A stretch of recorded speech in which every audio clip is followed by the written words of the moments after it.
என் நெஞ்சில் குடியிருக்கும்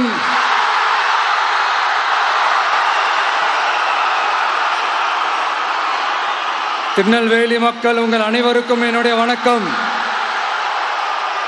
வணக்கம் வணக்கம் வணக்கம் வணக்கம். எல்லாரும் எப்படி இருக்கீங்க?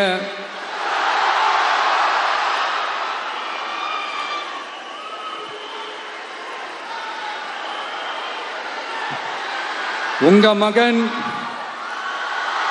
உங்க அண்ணன், உங்க தம்பி, உங்க தோழன், உங்க நண்பன், உங்க விஜய் உங்களை தேடி வந்திருக்கிறேன். இந்நேரம்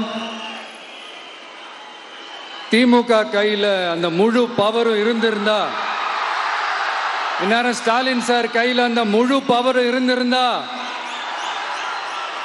கண்டிப்பா இந்த நிகழ்ச்சி நடந்திருக்காது. ஏதாவது ஒரு முட்டுக்கட்டையை போட்டு நம்மளை வரவிடாம பண்ணியிருப்பார். ஆனா இப்பதான் அவர் ஒரு அதிகாரம் இல்லாத ஒரு முதல்வரா அப்படியே இருக்காருல்ல, ஒரு கேர்டேக்கர் கவர்மெண்ட்னு சொல்லுவாங்க இந்த பீரியட. ஸோ அப்படி இருக்கிறதுனாலயோ என்னமோ கொஞ்சம் ஈஸியா வர முடிஞ்சதுன்னு நினைக்கிறேன்.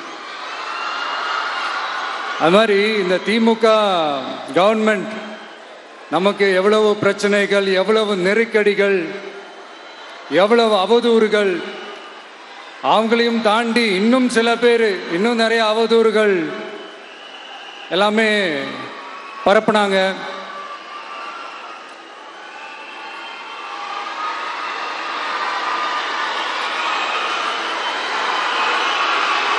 இந்த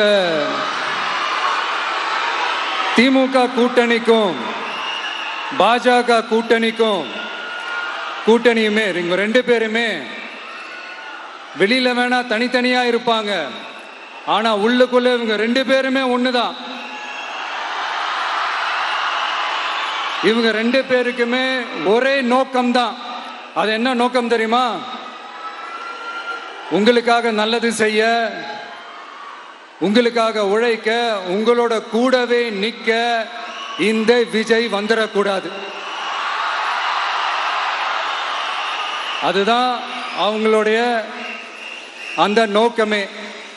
ஏன்னா இந்த விஜய் வந்ததிலிருந்து அவங்க நிறைய இந்த ஊழல்லாம் செஞ்சுக்கிட்டு இருந்தாங்கல்ல, ஒரு லிஸ்ட் போட்டு சொன்னல, அதெல்லாம் அவங்களால செய்ய முடியாம போச்சு. எல்லாத்துலயும் மண்ணு விழுந்துருச்சு. அதனால செம்ம கோபத்தில் இருக்கிறாங்க என் மேல. அதே மாதிரி அடுத்து ஆட்சிக்கு வர முடியாத ஒரு சூழ்நிலைய மக்களே நீங்களே ஆல்ரெடி உருவாக்கிட்டீங்க. இந்த கூட்டணி கணக்கு, அந்த கணக்கு, இந்த கணக்கு எதுவுமே எடுபடல.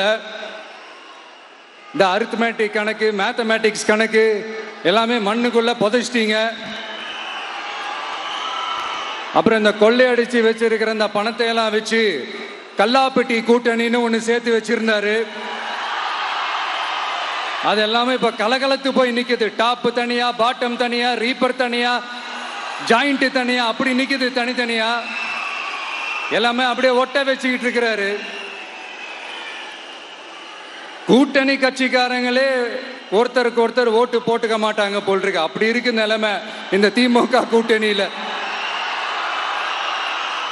சரி, இவங்களுக்கு தான் இந்த நிலைமைன்னு பார்த்தா இந்த பாஜக தலைமையில் மற்றும் பலர் அவங்க நிலைமை இன்னும் மோசமா இருக்குது. அதனால மக்களே, இந்த திமுகவோட நேரடி கூட்டணிக்கும் மறைமுக கூட்டணிக்கும் நம்ம மேல காண்டு.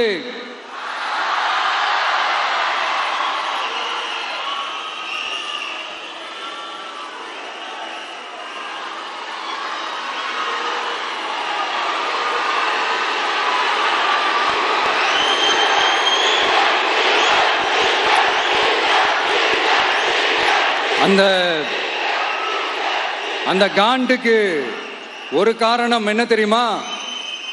அவங்க வீட்லயே, அவங்க குடும்பத்திலேயே விசில் சத்தம் பலமா கேக்குதான்.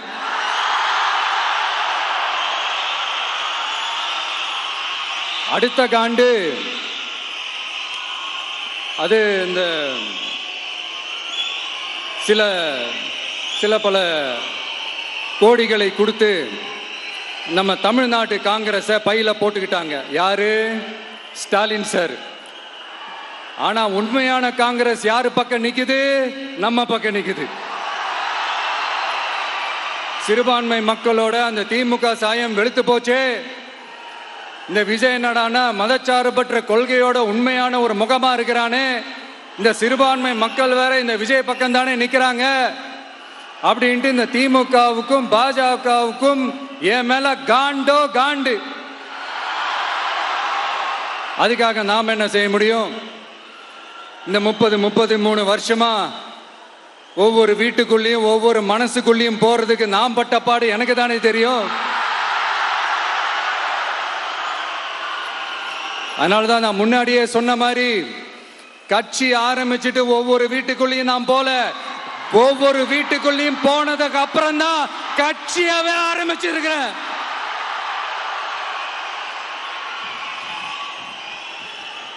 இது இந்த அரசியல் எல்லாத்தையும் தாண்டி இருக்கிற ஒரு உறவு. கட்சி கிட்சி எல்லாத்தையும் தாண்டி இருக்கிற ஒரு உறவு. இது ஒரு பூர்வ ஜென்ம பந்தம். இது சும்மா இந்த அரசியல் ஆதாயம் தேடுறவங்களுக்குலாம் இது என்னன்னே புரியாது. இது மற்றவங்களுக்கு வேணா எலெக்ஷன். ஆனா இந்த விஜய் கூட நிக்கிறவங்களுக்கும் இது ஒரு இமோஷன். நான் சந்தோஷப்பட்டா மக்கள் சந்தோஷப்படுறாங்க, மக்கள் சந்தோஷப்பட்டா நான் சந்தோஷப்படுறேன். எனக்கு ஒண்ணுனா மக்களுக்கும், மக்களுக்கு ஒண்ணுனா எனக்கும். கண்ணு கலங்கும். எவ்வளவு அவதூறுகள். இந்த கரூர் விஷயத்தை பத்தி ஊருக்கே தெரியும். ஆனா போடு, விஜய் மேல பழிய போடு. என்னடா இவ்வளவு பெரிய ஒரு பழிய தூக்கி விஜய் மேல போட்டாலும் மக்கள் விஜய் கூடவே நிக்கிறாங்க. இது என்னடா அதிசயமா இருக்குது அப்படின்ட்டு அது ட்ரை பண்ணி பார்த்தாங்க. அந்த மக்கள் கிட்ட எடுபடல. சரி, அடுத்து வேற என்ன பண்ணலாம்? முடக்கு. ஜனநாயகனா முடக்கு. படத்தை முடக்கினா கொஞ்சம் பையன் கொஞ்சம் டிஸ்டர்ப் ஆயிடுவான். அதனால படத்தை முடக்கு. இது யாரு முடக்கினாங்கன்றது உங்களுக்கே தெரியும். அது நான் சொல்ல வேண்டிய அவசியம் உங்களுக்கு இல்லை. ஆனா இவன் படத்தை முடக்கினாலும் அவன் பாட்டுக்கு அதை கண்டுக்காம அவன் பாட்டுக்கு வேலையை பார்த்துட்டு போயிட்டே இருக்கான். அதுவும் எடுபடல. சரி, அடுத்து வேற என்ன பண்ணலாம்? போடு, SOPன்னு ஒண்ணு போடு. விஜய்க்கு மட்டும் தனியா ரூல்ஸ், தனியா ரெகுலேஷன்ஸ், தனியா கண்டிஷன்ஸ். அவனுக்கு மட்டும் போடு. மற்ற கட்சிகள்லாம் விடு. விஜய்க்கு மட்டும் தனி கண்டிஷன்ஸ் போடு. அவன் வெளியவே வரக்கூடாது, மக்களை சந்திக்கவே கூடாது. என்னாச்சு?